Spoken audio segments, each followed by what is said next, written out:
Viewers அனைவருக்கும் வணக்கம். இது நம்ம சேனல் க்ரோ எக்ஸ்பர்ட். இந்த வீடியோவில் நம்ம என்ன பார்க்க போகிறோம் அப்படின்னா, ரீசன்ட் டைம்ஸில் இவி செக்மெண்ட் பற்றின இன்வெஸ்ட்மெண்ட்ஸ் பற்றி நான் யோசிச்சுட்டு இருந்தேன். வெறும் ஷேர் மார்க்கெட் மட்டும் இல்லை, இவி சார்ஜிங் ஸ்டேஷன் எப்படி போடுறது, அதுக்கு என்னென்ன மாதிரியான இன்வெஸ்ட்மெண்ட்ஸ் ஆகும், இவி கார்ஸு, இவி பைக்ஸு, இவி சைக்கிள்ஸு, இதுக்கான இன்வெஸ்ட்மெண்ட்ஸ் பிளான்ஸ் பற்றி நான் யோசிச்சுட்டு இருந்தேன். லாஸ்ட்டாக ஒரு ட்ரேட் சென்டர் போனதை ஒட்டி. ஸோ அதை பேஸ் பண்ணி யோசிச்சுட்டு இருக்கும்போது, ஓகே ஃபியூச்சரில் இப்போ இவி வந்து போகிறது மேண்டேட்ரிங்கிறது எல்லாருக்கும் தெரிஞ்சிருக்கு. ஸோ இப்போ இவி போகும்போது மோர் தென் கார்ஸை தாண்டி பேட்டரிஸ் வந்து ஒரு முக்கியமான பார்ட்டாக இருக்குது அந்த என்டையர் இவி காம்போனண்ட்டில். ஸோ பேட்டரி ரிலேட்டட் ஸ்டாக்ஸில் எந்த ஸ்டாக் வந்து ஃபியூச்சரை நோக்கி ட்ராவல் ஆகும், எந்த ஸ்டாக் வந்து இவி டிமாண்டை வந்து பின்னாடி மீட் பண்ணும் அப்படின்னு சொல்லிட்டு ஒரு டீட்டெயில் அனாலிசிஸ் பண்ணலான்னு சொல்லிட்டு எடுத்து வச்சேன். ப்ரிடாமினெண்ட்டாக அதில் நான் எடுத்த ஸ்டாக் வந்து அமர் ராஜா and excite industries.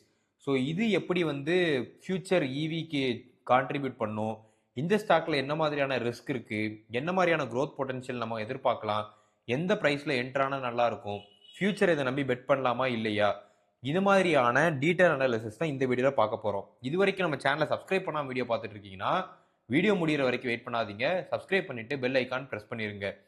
Wealth creation, share market, investments, personal development, business start ups, இந்த மாதிரியான ஐடியாஸ் பற்றி தெரிஞ்சுக்கணும் அப்படின்னா நம்ம சேனலை சப்ஸ்கிரைப் பண்ணிவிட்டு க்ரோ எக்ஸ்பர்ட்டோட மெம்பராக மாறிடுங்க. ஸோ ஓவரால் பொறுத்த வரைக்கும் ஸ்டாக்குக்குள்ளே போகிறதுக்கு முன்னாடி ஃபஸ்ட்டு நம்ம எக்கோ சிஸ்டமை புரிஞ்சிக்கணும். ஸோ இப்போ ஒரு இவி எக்கோ சிஸ்டம், அதாவது பேட்டரி எக்கோ சிஸ்டம் மட்டும் நீங்கள் எடுத்துட்டிங்கன்னா வெறும் பேட்டரி மட்டும் அதில் முக்கியமான காம்பனண்ட் இல்லை. ஏன் இதை நான் முக்கியமாக சொல்கிறேன்னா, நிறைய பேர் மிஸ் பண்ணுறது, அமர்ராஜா கன்சிடர் பண்ணிட்டேன்னா நான் பேட்டரி எக்கோ சிஸ்டம்குள்ளே வந்துட்டேன், அல்ல எக்ஸைட் கன்சிடர் பண்ணிட்டேன் பேட்டரி எக்கோ பண்ணிட்டேன், அந்த மாதிரியான கணக்கு கிடையாது. பாயிண்ட் நம்பர் 1, ஒரு என்டையர் பேட்டரி எக்கோ சிஸ்டமில் 15% வந்து மைனிங் அண்ட் ரிஃபைனிங்கில் போயிடும். லித்தியம், நிக்கல், கிராஃபைட்டு, இது எதுவுமே இப்போதைக்கு இந்தியாவில் இல்லை. மெட்டீரியல்ஸ் பொறுத்த வரைக்கும் கேத்தோட், ஆனோட், எலக்ட்ரோலைட்டு, செப்பரேட்டர், இதில் ஒரு 40% போயிடும். இந்த மாதிரியான டெக்னிக்கல் டேர்ம்ஸ் புரியலன்னா இதெல்லாம் இன்புட் காம்போனன்ட்டு ஃபைனலாக பேட்டரி மேக் பண்ணுறதுக்குங்கிற மாதிரி வச்சுக்கோங்க. செல் மேனுஃபேக்சரிங் மட்டும்தான் அமர்ராஜா, எக்ஸைடு, டாடா, ஓலா இவங்க எல்லாம் பண்ணிட்டு இருக்காங்க. அதில் ஒரு 25% தான் உங்களுக்கு நிற்கும். Packing and BMS. ஸோ இது பிஎம்எஸ் பொறுத்த வரைக்கும் பேட்டரி மேனேஜ்மெண்ட் சாஃப்ட்வேர், இது ஒரு 12% போயிடும். வெஹிக்கிள் அண்ட் ஸ்டோரேஜ் பொறுத்த வரைக்கும் ஓஎம்ஸு, பிஎஸ்எஸ்எஸ், பவர் கிரிட்ஸு, இந்த மாதிரியான இதில் 8% போயிடும். ஸோ அப்ஸ்ட்ரீம் பொறுத்த வரைக்கும் நமக்கு நிறைய முக்கியமான கெமிக்கல்ஸ் வந்து தேவைப்படும் பேட்டரி செய்கிறதுக்கு. இதில் ப்ரிடாமினன்ட் பிளேயர்ஸாக இருக்கிறது வந்து ஹிமாத்ரி ஸ்பெஷாலிட்டி கெமிக்கல்ஸும் டாடா கெமிக்கல்ஸுமே. இந்த ரெண்டு பற்றி நான் பேச போகிறது கிடையாது, ஏன்னா இந்த என்டையர் செக்மெண்ட் ஆஃப் வீடியோ கொஞ்சம் வித்தியாசமாக இருக்க போகிறதுனால மட்டும். அண்ட் வீடியோவோட டைம் லிமிட்டை கருதி கொஞ்சம் ஷார்ட்டாக வச்சுக்கிறேன்.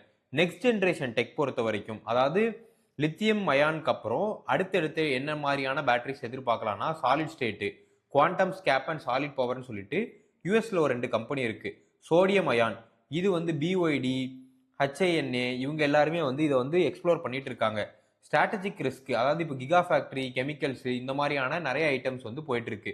குளோபல் கான்டெக்ட்ல நீங்க பாத்துக்கணும்னு நினைச்சீங்கன்னா, இப்போ ஒரு என்டையர் இவி எக்கோ சிஸ்டம் பார்க்கும்போது நீங்க அப்ஸ்ட்ரீம் கெமிக்கலையும் நெக்ஸ்ட் ஜென்ரேஷன் டெக்கையும் மைண்ட்ல வச்சு தான் இன்வெஸ்ட்மெண்ட் பிளான்ஸ் வந்து நீங்க பிளான் பண்ணி வைக்கணும். ஸோ ஓவரால் பாயிண்ட் ஆஃப் வியூல நீங்க பொறுத்த வரைக்கும் இதுதான் குயிக் ஸ்னாப்ஷாட். ஸோ நான் சைட் பை சைட் கம்பேர் பண்ணியிருக்கேன். அமராஜா பொறுத்த வரைக்கும் ரெவென்யூ க்ரோத்து 9% இருக்கு, எக்ஸைட்ல வெறும் 4% மட்டும் தான் இருக்கு. Return on equity Amara Raja 10%, Exide 6% இருக்கு. ரிட்டர்ன் ஆன் கேபிட்டல் அமராஜா 15.8ம், எக்ஸைட் 8.9 மட்டுமே இருக்கு. ஃப்ரீ கேஷ் ஃப்ளோ பொறுத்த வரைக்கும் அமர்ராஜாட்ட கம்மியா இருக்கு, எக்ஸைட் பொறுத்த வரைக்கும் 862 இருக்கு. பட் இதுக்கு பின்னாடி இருக்கிற ரீசன் இன்வெஸ்ட்மெண்ட் பிளானா தான் இருக்கு. டிவிடெண்ட் ஈல்டா மட்டும் அமர்ராஜா 1.17% தராங்க, எக்ஸைட் பொறுத்த வரைக்கும் வெறும் 0.46% மட்டுமே. பிஇ பாயிண்ட் ஆஃப் வியூல அமர்ராஜா 21ல இருக்கு, எக்ஸைட் பொறுத்த வரைக்கும் 43ல இருக்கு. ஸோ அமர்ராஜா ப்ரொஃபைல் பொறுத்த வரைக்கும் இதுதான் ஓவரால் ப்ரொஃபைல். எபிட்டா பொறுத்த வரைக்கும் 11ல இருக்கு, பிரைஸ் டு புக் பொறுத்த வரைக்கும் 2ல இருக்கு, கரண்ட் வேல்யூவேஷன் 446 கிட்ட இருக்கு. இந்த என்டையர் வீடியோவுமே நம்ம எஜுகேஷனல் பர்பஸ்க்காண்டி மட்டும்தான் பண்றோம். ஸ்டாக்கை வாங்குங்க வித்துருங்க அப்படிங்கிற கமெண்ட்டை நம்ம சொல்ல போறதே கிடையாது. ஓவரால் பொறுத்த வரைக்கும் இந்த அமராஜா பிராண்ட் பொறுத்த வரைக்கும் திருப்பதி பேஸ்ட் கம்பெனி, இந்தியாவோட செகண்ட் லார்ஜஸ்ட் லெட் ஆசிட் மேக்கரா இவங்க இருக்காங்க. இவங்களுக்கு அதர் டைவர்சிஃபைட் பிஸ்னஸும் இருக்கு. டெலிகாம் டவர்ஸ், யூபிஎஸ், இன்ஃப்ராஸ்ட்ரக்சர் சொல்லிட்டு ஆட்டோமோட்டிவ் பொறுத்த வரைக்கும் 4-வீலர் 2-வீலரு ஓஎம், அதாவது டீப்பான ரீப்ளேஸ்மெண்ட் ரீஒர்க், அதாவது ரீஒர்க் நெட்வொர்க்குமே அமர்ராஜா வச்சிருக்காங்க. இதே இது நீங்க எக்ஸைட் பார்த்தீங்க அப்படின்னா Kolkata base company, almost around வந்து லெட் ஆசிட் பேட்டரியில தீவிரமான மேக்கரா இருக்காங்க. 13 பிளான்ஸ் வச்சிருக்காங்க. 1,20,000 பிளஸ் ரீட்டைல் டச் பாயிண்ட்ஸ் வந்து வச்சிருக்காங்க. ஆட்டோமோட்டிவ் பொறுத்த வரைக்கும் ஹியூஜ் ஓஎம் ஹப் இருக்கு. இவங்க பிராமினன்ட் ஆஃப் பிசினஸ் வந்து டெலிகாம் டவர்ல இருந்துச்சு. இப்போ அவங்க ஆல்ரெடி இருக்கிற லெட் ஆசிட்ல இருந்து லித்தியம் ஸ்விட்ச் பண்றாங்க. அதனால இந்த பிசினஸ் கொஞ்சம் வீக் ஆகி ஆல்மோஸ்ட் அரௌண்ட் 50% கிட்ட ஓவரால் ஃபால் ஆயிருக்குன்னு சொல்லணும். இன் டர்ம்ஸ் ஆஃப் அவங்களோட growth எக்ஸ்பெக்டேஷன் பாயிண்ட் ஆஃப் வியூல. இதுதான் overall quality scorecards. Quality scorecard நீங்க எடுத்து பார்த்தீங்கன்னா almost around sales CAGR, profit CAGR and இப்போ கரண்டா இருக்கிற டிவிடெண்ட் டிசிப்ளின் பே அவுட் எல்லாத்தையும் பார்க்கும்போது அமர்ராஜா கொஞ்சம் பெட்டரான ஆப்பர்ச்சுனிட்டியை இப்போ கரண்டா ஃபீல் ஆகுது. எக்ஸைட் பொறுத்த வரைக்கும் ப்ராஃபிட் வந்து எசென்ஷியலி இப்போதைக்கு ஃபிளாட்டா இருக்கு. அவங்களுமே ஆல்மோஸ்ட் அரௌண்ட் 6%குள்ள சுருங்கிருச்சு அவங்களோட ROE பொறுத்த வரைக்கும். அமர்ராஜா பொறுத்த வரைக்கும் 8% இருக்கு. பட் அதுவுமே கம்பேர் டு பாஸ்ட் நீங்க எடுத்து பார்த்தீங்கன்னா கம்மி தான் நான் சொல்லுவேன். ஸோ ஃபினான்ஷியல்ஸ் பாயிண்ட் ஆஃப் வியூல ஓவரால் ரெவென்யூ எக்ஸைடு வந்து 6% ஃபிளாட்டா இருக்கு. அமர்ராஜா பொறுத்த வரைக்கும் 8, 9 அப்படிங்கிற மாதிரி ஃபிளக்சுவேட் ஆயிட்டு இருக்கு. ஜென்ரலா இந்த கம்பெனி டபுள் டிஜிட்ல பண்ணிட்டு இருந்துச்சு. இப்போதைக்கு அதில் கம்ப்ரெஷன் இருக்கிறதுக்கு ரீசன் வந்து மார்ஜின் கம்ப்ரெஷன் மட்டுமே. அதாவது இன்புட்கான காஸ்ட் கண்ணா பின்னான்னு ஏறிடுச்சு. அதனால நீங்க பார்த்துருப்பீங்க, மேலே பார்க்குற அந்த ஆரஞ்சு லைன் வந்து அமர்ராஜா, கீழே பார்க்குற ப்ளூ வந்து எக்ஸைடு. அமர்ராஜா பொறுத்த வரைக்கும் 16%ல இருந்து 11.4% கிட்ட கம்ப்ரஸ் ஆயிருக்கு அவங்களோட ஆப்ரேட்டிங் மார்ஜின். எக்ஸைட் பொறுத்த வரைக்கும் 12%ல இருந்து 10% கிட்ட கம்ப்ரஸ் ஆயிருக்கு. அமர்ராஜால முக்கியமான ரீசன் கம்ப்ரஸ் ஆனதற்கு லெட்டு தான். குறிப்பா வந்து காம்படிட்டிவான மார்க்கெட்டுமே இருக்கு. எக்ஸைட் பொறுத்த வரைக்கும் சல்ஃபரோட பிரைஸ் வந்து ஆல்மோஸ்ட் 5x வந்து இயர் ஆன் இயர் இன்க்ரீஸ் ஆகிட்டே வருது. ஸோ இந்த ப்ரைஸை இவங்களால கஸ்டமர் கிட்ட கேஸ்கேட் பண்ண முடியல. ப்ராஃபிட் டு ரிட்டர்ன்ஸ் வந்து அந்த 2 ரீசன்னால, இன்புட் காஸ்ட்னாலையும் மார்க்கெட் காம்படிஷனாலுமே 2 ஸ்டாக்குக்குமே அடி வாங்கியிருக்குன்னு தான் சொல்லணும். பேலன்ஸ் ஷீட் பொறுத்த வரைக்கும் நான் 2தோடதையும் எடுத்து பார்த்தேன். ஆல்மோஸ்ட் 2மே டெப் ஃப்ரீ தான். ஸோ அமர்ராஜாவோடது வந்து 0.05ம் எக்ஸைடோடது 0.11 இருக்கு. நெட்ஒர்த் நீங்க எடுத்து பார்த்தீங்க அப்படின்னா எக்ஸைடு வந்து உண்மைக்குமே பெருசா இருக்கும். அமர்ராஜா பொறுத்த வரைக்கும் நெட்ஒர்த் வந்து கம்பேரிட்டிவ்லி கம்மி. ஸோ 2 கம்பெனியுமே அடுத்தடுத்துக்கான இன்வெஸ்ட்மெண்ட் பிளான்ஸ் வச்சிருக்காங்க. ஆல்மோஸ்ட் எக்ஸைட் கேபிட்டல்ஸ் வந்து 525 கோடிக்கான இன்வெஸ்ட்மெண்ட்ஸ் வந்து பிளான்ஸ்ல இருக்கு. ஜிகா ஃபேக்டரிக்கு மட்டுமே 4198 கோடி கிட்ட இன்வெஸ்ட் பண்றாங்க. வேற அமர்ராஜா பொறுத்த வரைக்கும் 542 கோடி கிட்ட ஆல்மோஸ்ட் ஒரு ஃபார் ஸ்மாலர் இன்வெஸ்ட்மெண்ட் வச்சுட்டு 9500 கோடி கிட்ட ஃபேஸ் 1 எக்ஸ்பென்ஷன் பிளான்ஸுமே வச்சிருக்காங்க. 2 பேருமே அடுத்தடுத்துக்கான நெக்ஸ்ட் ஜென் டெக்னாலஜியில் இன்வெஸ்ட் பண்ணிட்டே இருக்காங்கன்னு தான் சொல்லணும். ஸோ கேஷ் பொறுத்த வரைக்கும் 1340 கோடியில இருந்து அண்ட் இப்போ வந்து மைனஸ் 1264 கோடி கிட்ட இன்வெஸ்ட்மெண்ட்டா பண்ணிட்டாங்க. அதனால வெறும் 76 கோடி கிட்ட தான் அவங்க கிட்ட ஃப்ரீ ஆப்ரேட்டிங் கேஷ் ஃப்ளோ இருக்கு அமர்ராஜா பொறுத்த வரைக்கும். அதே இது எக்ஸைட்ல 1551 கோடி இன்வெஸ்ட் பண்ணி போக 862 கோடி இவங்க கிட்ட ஃப்ரீ கேஷ் இருக்கு. ஸோ என்னை பொறுத்த வரைக்கும் 2 கம்பெனியுமே ஸ்ட்ராட்டஜிக்கலி இன்வெஸ்ட்மெண்ட் தான் பண்ண ட்ரை பண்றாங்க. ஸோ இந்த பாயிண்ட் ஆஃப் வியூல கேஷ் ஃப்ளோ வந்து நீங்க இப்போதைக்கு எடுத்துக்க வேண்டாம். ஏன்னா கம்பெனிஸ் பாயிண்ட் ஆஃப் வியூல இன்வெஸ்ட்மெண்ட்டை நோக்கி போயிட்டு இருக்காங்க. ஸோ அதனால இது வந்து டெப்ட்டுக்கான காசு குறைஞ்சது இல்லை. ஸோ ஓவரால் பாயிண்ட் ஆஃப் வியூல அமர்ராஜாவோட என்னை பொறுத்த வரைக்கும் அருமையான என்ட்ரி சொன்னா நான் பார்க்கறது வந்து டீப் வேல்யூ உங்களுக்கு வேணும் அப்படின்னா 650 to 780 அக்யூமுலேட் பண்ண வேண்டியது 780 to 920, 920 to 1060 வரைக்குமே ஃபேரான ப்ரைஸ் தான். அந்த ஃபேர் ப்ரைஸை தாண்டிருச்சுன்னா அது கொஞ்சம் ரிச்சான வேல்யூவேஷன்ல இருக்குன்னு சொல்லுவேன். இந்த 2 கம்பெனியுமே என்னை பொறுத்த வரைக்கும் லாங் டேர்ம் பெட் தான்.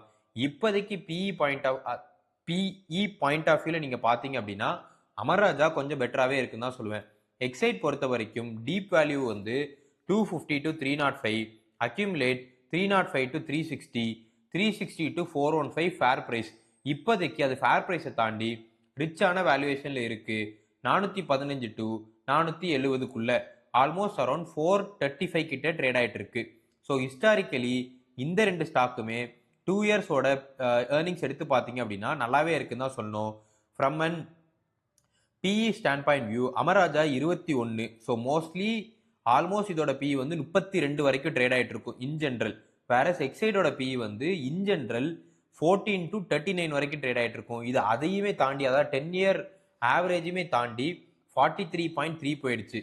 ஸோ ஹிஸ்டாரிக்கல் PE தாண்டி இருக்கிறதுனால இப்போதைக்கு இது வந்து கொஞ்சம் காஸ்ட்லியாக இருக்குன்னு தான் சொல்லுவேன். ஸோ க்ரோத் அண்ட் ரிஸ்க் பொறுத்த வரைக்கும் ரீப்ளேஸ்மெண்ட் மார்க்கெட் பேட்டரி செக்மெண்ட்டுக்கு ரொம்பவே பெட்டராக இருக்குது. இப்போ பேட்டரி புதுசாக வருது, உள்ளே போன பேட்டரியை ரீப்ளேஸ் பண்ணுறதே ஒரு தனி மார்க்கெட்டு. இந்த மார்க்கெட் பொறுத்த வரைக்கும் அமர்ராஜா அண்ட் எக்ஸைட் மட்டுமே 1,20,000 ப்ளஸ் டச் பாயிண்ட்ஸ் கிட்ட ரீச் பண்ணுறதுக்கான பிளான்ஸ் இருக்குது. ஆல்ரெடி எக்ஸைடுக்கு அமர்ராஜாக்கும் ஒரு டீப் நெட்ஒர்க் இருக்குது. லெட் ஆசிட் அழிய போகிறது கிடையாது. ஸ்டில் வந்து கம்பஷன் வெஹிக்கிள்ஸ்க்கு இந்த பேட்டரிஸ் தேவைப்பட தான் செய்யும். எனர்ஜி ஸ்டோரேஜுங்கிறது ஈவி மட்டும் கிடையாது, இதையும் தாண்டி நிறைய விஷயங்கள் இருக்கு. பவர் கிரிட்டு, சோலாரு, இந்த மாதிரியான ஆஸ்பெக்ட்ஸ்லையுமே பேட்டரிஸ் கண்டிப்பாக தேவைப்படும். மார்ஜின் ரெக்கவரி வந்து கண்டிப்பாக நடந்தே ஆகணும். மார்ஜின்ஸ் வந்து ரெக்கவரி நடந்துச்சுன்னா 11%லேருந்து 14%க்கு ஈஸியாகவே இவங்க லிஃப்ட் பண்ணிடுவாங்க. இது அமர்ராஜாவோட என்டையர் ப்ரொஃபைலுமே ஒரு 35% வரைக்கும் இன்க்ரீஸ் பண்ணுறதுக்கு வாய்ப்பு இருக்குது. அது ஒரு அன்டாப் பொட்டன்ஷியலாக இருக்குது. இன்புட் காஸ்ட் குறைஞ்சிருச்சுன்னா ஆன் அண்ட் ஆவரேஜே இந்த ஸ்டாக் வந்து ஒரு 35% போகுங்கிறது எக்ஸ்பெக்டேஷனாக இருக்குது நிறைய அனாலிசிஸ்டோடது. டெப்ட் ஃப்ரீ தான் ரெண்டு கம்பெனியுமே. ஸோ தாராளமாக நீங்கள் இதுக்குள்ளே இறங்கி கன்சிடர் பண்ணலாம்.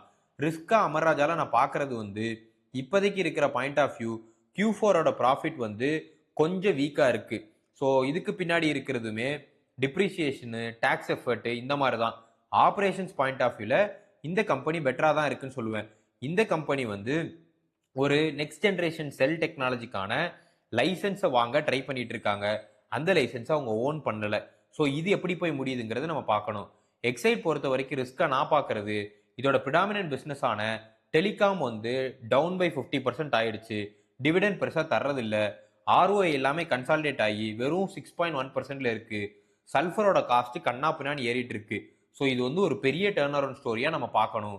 வெயிட் பண்ணி பார்த்தா தான் தெரியும். ஓவரால் பொறுத்த வரைக்கும் இது ரெண்டுமே இந்த ரெண்டு செக்மெண்ட் ஆஃப் ஸ்டாக் பார்க்கும்போது என்னோட பாயிண்ட் ஆஃப் வியூவில் அமர்ராஜா இப்போ இருக்கிற வேல்யூவேஷனில் ஒரு பெட்டரான ஆப்பர்ச்சுனிட்டியாக நான் பார்க்குறேன். நீங்கள் வந்து லாங் டேர்ம் ஹோல்ட் பண்ண விரும்பலை அப்படின்னா எக்ஸிட் டிசிப்ளின் என்னங்கிறத பிளான் பண்ணி வச்சுட்டு என்டர் ஆகுங்க. ஓவரால் இந்த EV செக்மெண்ட்டுக்கான டீட்டெயில் அனாலிசிஸ் உங்களுக்கு பிடிச்சிருக்கும் நம்புகிறேன். பிடிச்சிருந்துச்சுன்னா வீடியோக்கு லைக் பண்ணிடுங்க, ஃப்ரெண்ட்ஸ் ஃபேமிலிக்கு ஷேர் பண்ணுங்கள். தொடர்ந்து இந்த மாதிரி EV செக்மெண்ட்ல வேற என்னென்ன ஸ்டாக்ஸ் இருக்குன்னு நீங்க தெரிஞ்சுக்கணும் ஆசைப்பட்டீங்கன்னா EVன்னு கமெண்ட் பண்ணுங்க. நெக்ஸ்ட் வீடியோல மேக் பண்ணி போடுறேன். நம்ம சேனலை சப்ஸ்கிரைப் பண்ணாமல் பார்க்குறீங்கன்னா தயவுசெய்து சப்ஸ்கிரைப் பண்ணிருங்க. தேங்க்ஸ் ஃபார் வாட்சிங்.